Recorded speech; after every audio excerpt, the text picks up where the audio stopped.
Hello, hello! Presenting my burnt cheesecake. Ayan, looks so yummy. And it's so yummy talaga. Ayan yung mga kailangan natin. 250 grams na cream cheese. Ilalagay lang natin sa malaking bowl. Dagdag natin yung condensed milk.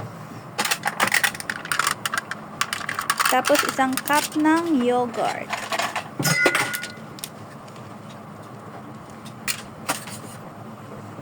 Ayan, tapos imimix lang natin gamit ng mixer.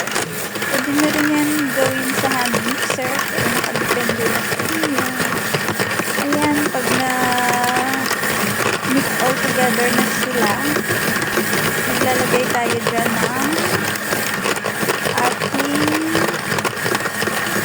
next na ingredients.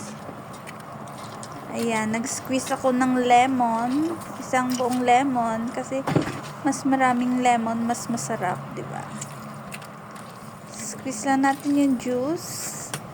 Tapos magdagdag ako ng 4 na eggs, whole eggs.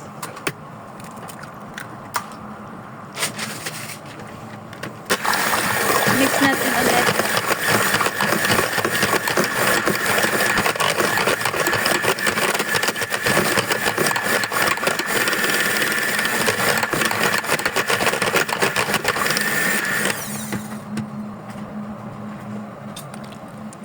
Next, melted butter.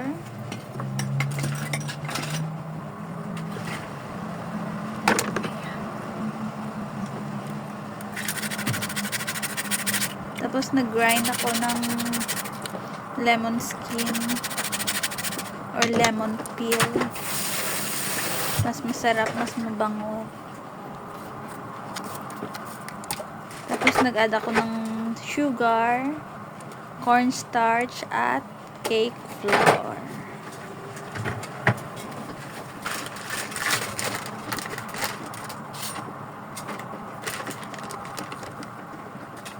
Ayan, mix lang natin ulit.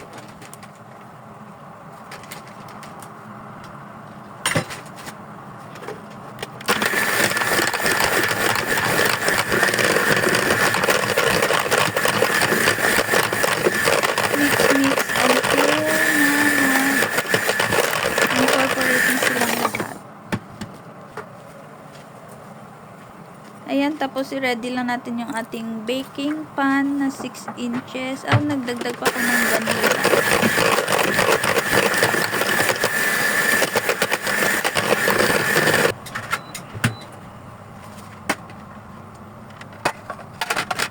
Ayan, tapos i-bake siya natin ng 40 minutes, 200 degrees.